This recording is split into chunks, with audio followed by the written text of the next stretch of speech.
Jaldev Rajbhar party के सभी पदाधिकारी और उपस्थित बहन और भाइयों, मैं इस पावन धरा को जिसने कभी आज इस जनपद को देश और दुनिया के अंदर चमकाने का काम किया था, उन ऋषि मुनियों, क्रांतिकारियों, स्वतंत्रता संग्राम सेनानियों और साहित्यकारों के इस पावन धरा को मैं कोटि कोटि नमन करते हुए आप सबका इतनी भीषण गर्मी में भी आप इस चुनावी सभा में उपस्थित हैं, हृदय से आपका अभिनंदन करता हूं, स्वागत करता हूं।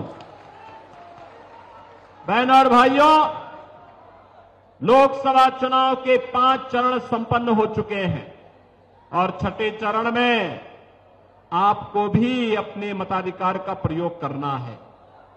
आपने देखा होगा कल ही मैं चंडीगढ़, हरियाणा और दिल्ली में था।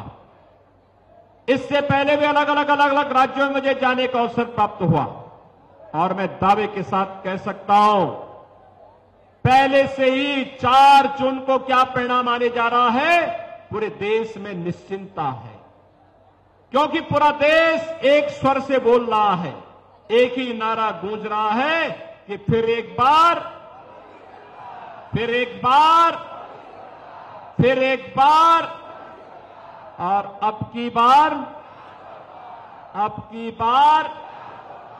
आपके 400 पार के नारे से समाजवादी पार्टी को चक्कर आने लगता है।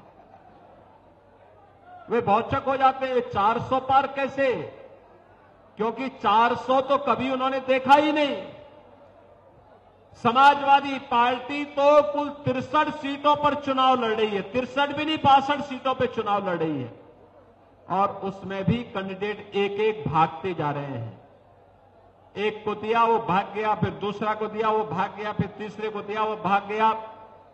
तो वे इस बात से घबराए हुए हैं। फिर जनता से पूछते कैसे 400 होगा, तो जनता जनार्दन कहती है कि जो राम को लाए हैं, क्या बोलती है? जो राम को लाए हैं, जो राम को लाए हैं।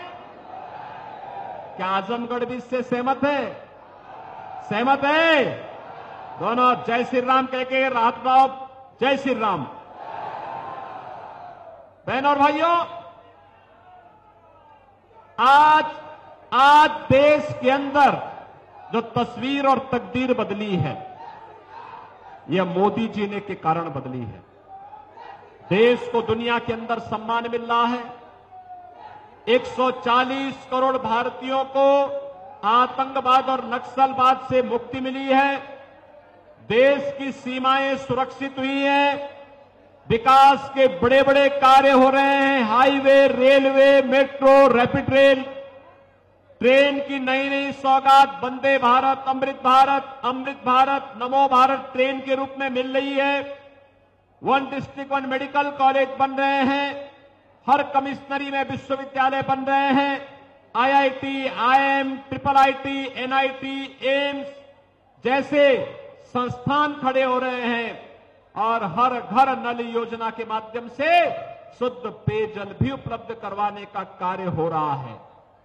बहनों और भाइयों, याद करिए, ये समाजवादी पार्टी की सरकार के समय गरीब भूख से मरता था, गरीब चिकित्सा सुविधा के भाव में दम तोड़ता था, किसान आत्महत्या करता था, नौजवान की नौकरी पे सेंध लगती थी, बेटी और व्यापारी सुरक्षित नहीं थी। लेकिन बहनों और भाइयों, मोदी जी ने मंदिर भी बनवाने का काम किया, रामलला को विराजमान करने का काम किया। तो हमने कहा, मोदी जी अगर रामलला को विराजमान कराने का काम कर रहे हैं और अयोध्या में रामलला विराजमान हुए हैं, तो ये बड़े बड़े माफिया और अपराधी जो जनता का खून चूसते थे, हमने कहा इनकी भी राम नाम सत्य है कि यात्रा निकाल लेनी चाहिए। बहनों और भाइयों, आज आप देखते होंगे उत्तर प्रदेश में कोई माफिया, जितने दुर्दांत माफिया थे, या तो जहन्नुम में चले गए या फिर प्रदेश छोड़ करके सदैव के लिए मुक्त हो चुके हैं।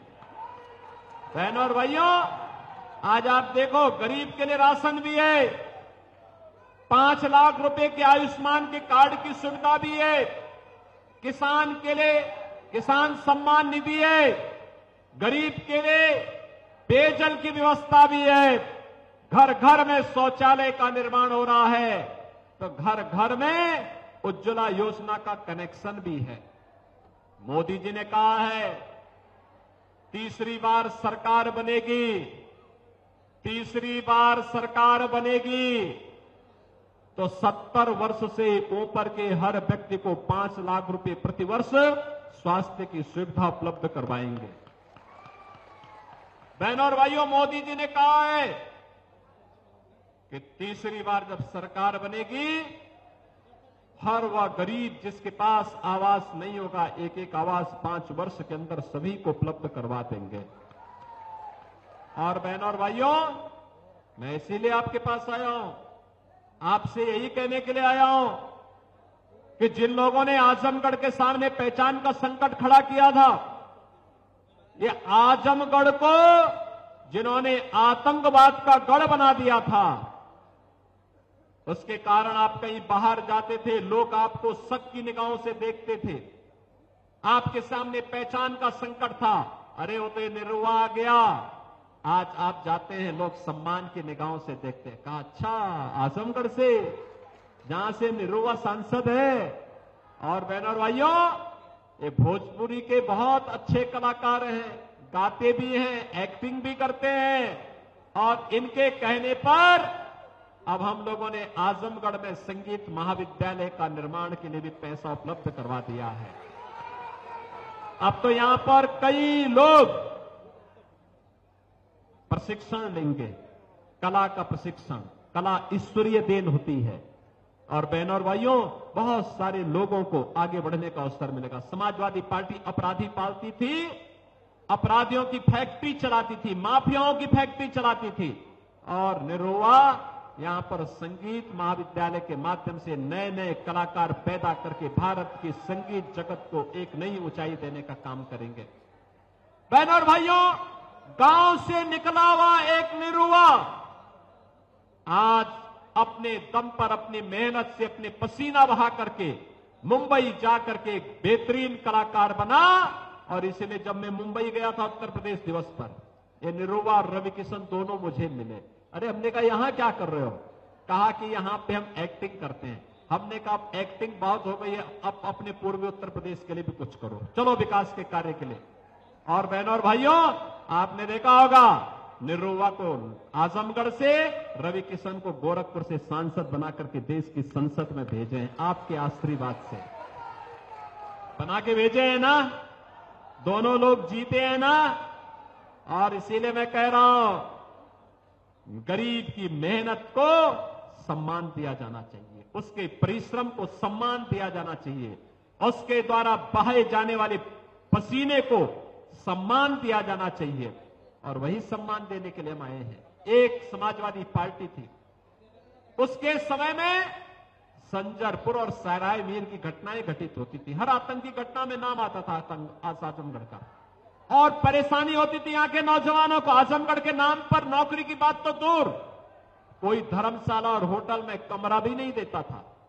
और बहनों और भाइयों, आज आप जाएंगे, आज ऐसा कुछ नहीं है, आज तो आप सम्मान पाएंगे पूरे देश के अंदर। ये जो सेफई परिवार आया है ना यहाँ पे, ये शोषण करने के लिए आया है, आपको ठगने के लिए आया है, फिर ये चले जाएंगे, दोबारा फिर यहां झांकने नहीं आएंगे।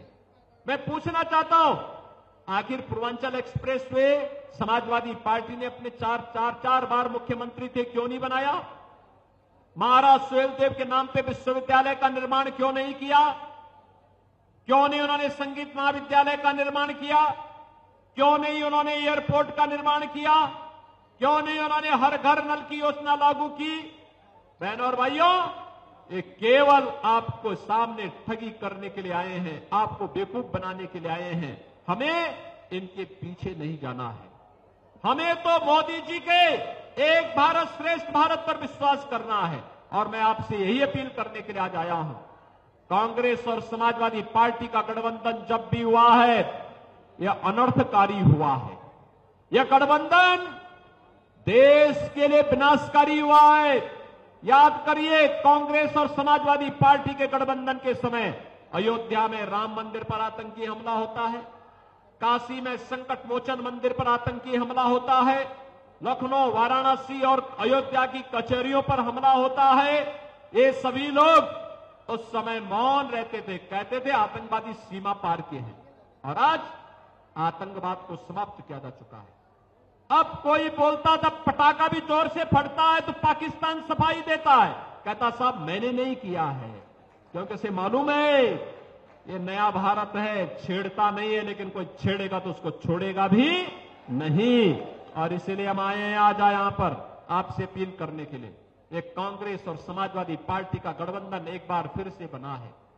ये गुमराह करेंगे, लेकिन सच्चाई यह है, इनके मैनिफेस्टो को देखो, उसमें ये कहते हैं कि अनुसूचित जाति, जनजाति और पिछड़ी जाति के लोगों को मिलने वाले आरक्षण में से एक हिस्सा हम मुसलमानों को दे देंगे। क्या अनुसूचित जाति और पिछड़ी जाति के आरक्षण पर आप मुसलमानों को सेंध लगाने देंगे क्या? लेकिन ये लोग तो यही करना चाहते हैं। इन लोगों ने पहले भी किया थी शरारत, वो तो भारतीय जनता पार्टी ने विरोध किया, ये सफल नहीं हो पाए। और कांग्रेस के इंडी गठबंधन के सभी नेता कह रहे हैं, बिहार में लालू जी कह रहे हैं कि मुसलमानों को सारा आरक्षण दे देंगे। ऐसे ही राहुल गांधी का बयान भी आया था, ऐसे ही समाजवादी पार्टी के नेताओं के बयान भी आ रहे हैं कि हम आरक्षण मुसलमानों को बांट देंगे। क्या आप इसकी स्वीकृति देंगे? बहनों और भाइयों, बाबा साहब भीमराव अंबेडकर ने कहा था कि धर्म के आधार पर आरक्षण नहीं हो सकता, क्योंकि धर्म के आधार पर भारत का विभाजन हुआ था, इसलिए मैं दोबारा आरक्षण इस रूप में स्वीकार नहीं कर सकते। दूसरा, इन लोगों के दिमाग में एक नई खुरापात आई है। पहले इन्होंने देश को बांटा, फिर इन्होंने देश को क्षेत्र और भाषा के आधार पर बांटने का कुत्सित प्रयास किया, फिर जातियों को आपस में लड़ाने का कुत्सित प्रयास किया, और अब ये क्या करने जा रहे हैं? अब इनके द्वारा कहा जा रहा है कि हम विरासत टैक्स लगाएंगे। विरासत टैक्स का मतलब आप जानते हैं? आपके पूर्वजों के द्वारा, आपके बाप दादों के द्वारा, आपके ग्रैंडफादर और आपके फादर ने जो संपत्ति अर्जित की है,